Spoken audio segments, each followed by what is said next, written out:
But in the meantime, we're going to bring in Dana Loesch. She is the national spokesperson for the NRA and the radio host and host of Dana on Blaze TV. Dana, thanks for joining us this morning. Good morning. Hey, Dana. Thank you, guys. Thanks so much for having me. It's good to be with you. You've always got a hot take on the latest things. And right now, we just found out, of course, yesterday that President Trump will be snubbing the White House Correspondents' Dinner. He wrote this on Twitter. He said, "I will not be attending the White House Association Correspondents' Dinner. Please wish everyone well and have a great evening." A lot of folks on all sides coming out and reacting to his decision. What do you make of his decision to avoid this dinner? Well, in a way, I don't really blame him. When you think of the way that the press has behaved, not just during the general election, but even the primary and even before that, I know a lot of people have said, well, Trump shouldn't refer to the American media as the enemy. Well, true, but also the American media need to not treat this administration as though they are the enemy.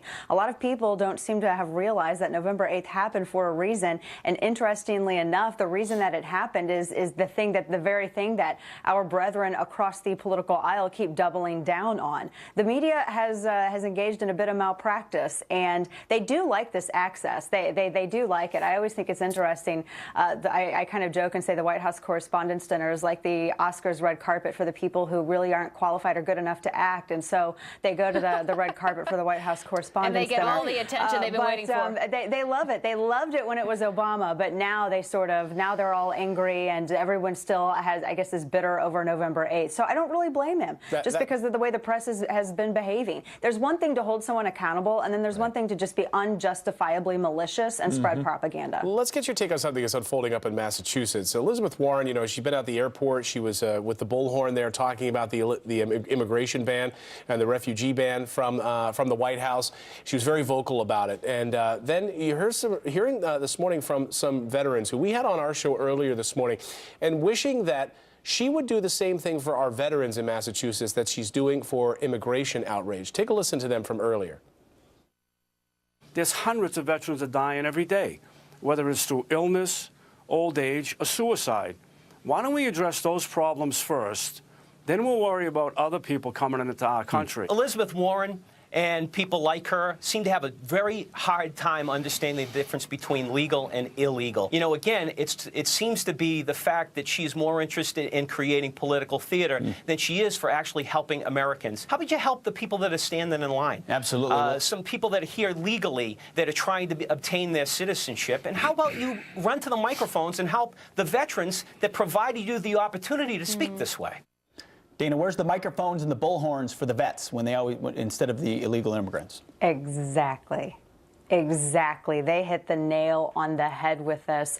And it's true, there is a purposeful conflation by those on the left of legal and illegal immigration. Obviously, we love legal immigration.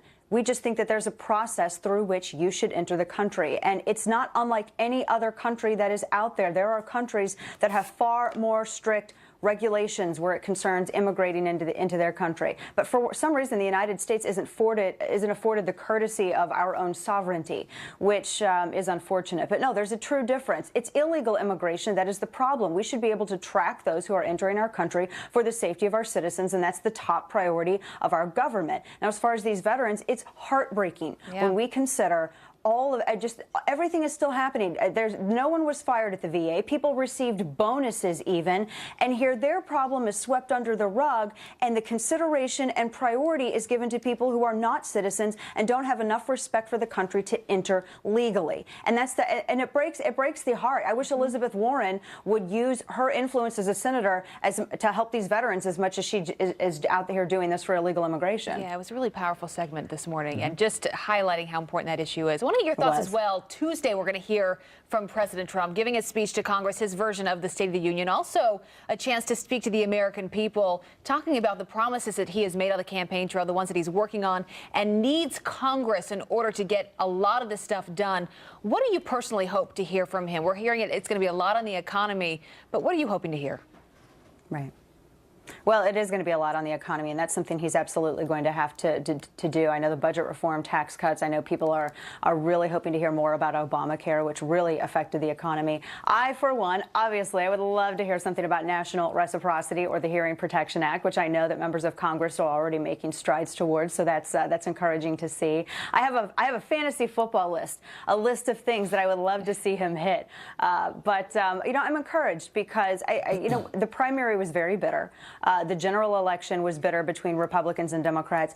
I don't really think that there's anybody who can look at the first month of this administration and say, you know what, that really isn't that's not part of the conservative package, or this isn't the things that he is passing and the policies that are being suggested and the people he is nominating to these positions. This isn't what you would hear in the hallways of CPAC. It absolutely is. And so I think people in America have every reason to be encouraged. He's gotten a lot done. I keep joking that he's trying to get all of his 4 years of president and done in 1 week. Maybe he's going too fast, so we'll right? see what he says at the State of the Union. The Academy Awards tonight, I'm sure you're having a big Oscar party at your house, and you're going to hear some acceptance speeches. I'll be watching it because I'm a girl and I like the dresses, but Right. I'm not having a watch But maybe party. you'll be avoiding some of the political speeches that I'm sure we're bound to hearing tonight, already coming out. Do you think we're going to hear a lot of President Trump bashing tonight, or do you think they're going to go soft on politics tonight? What's your take? No. Oh, my goodness. No. Of course we're going to hear some Trump bashing tonight. It's the cool thing to do. You know, that's what Hollywood does. They were silent about it for 8 years. They talk about the freedom of the press, and they ignored the way the Obama administration persecuted the press, persecuted people like Neil Monroe, persecuted people like James Rosen, the Associated Press, the way they went after the press when anyone would ask a single question about Fast and Furious, the way they even tried to blame that on innocent law-abiding Americans like Michael Bloomberg did. But, I mean, of course they're going to make it political. And a lot of it's sort of like that's like a box you have to check. It's a requirement in order to be successful in Hollywood. Well, will you speak out against President Trump? Will you conflate legal and illegal immigration? And because of that last one, particularly with the executive order and that he rolled out, I know we're going to hear a lot about that. And even Dana, though people are still allowed to come in. And you love the courage of the left speaking to the left from a podium, right? Yeah, they're out there preaching to the choir, which is, you know what was brave to do? I'll tell you what was brave to do at the Grammys. What was that singer's name, Joy Villa? She walked out there, Joy Villa walked out there with this dress, and I don't care where anybody stands on the president. It's brave to walk into a room of people you know hate what you believe in, hate the dress, and you still walk in there with attitude and a smile. Yep. That's brave. There you go. At a young age. Thank All you. right. You know, you can just watch the red carpet and see the dresses. Yes. Then you can turn it off. Yes, right. Thanks, Dana Dana. Loesch, thanks a lot. Appreciate it. Right, exactly.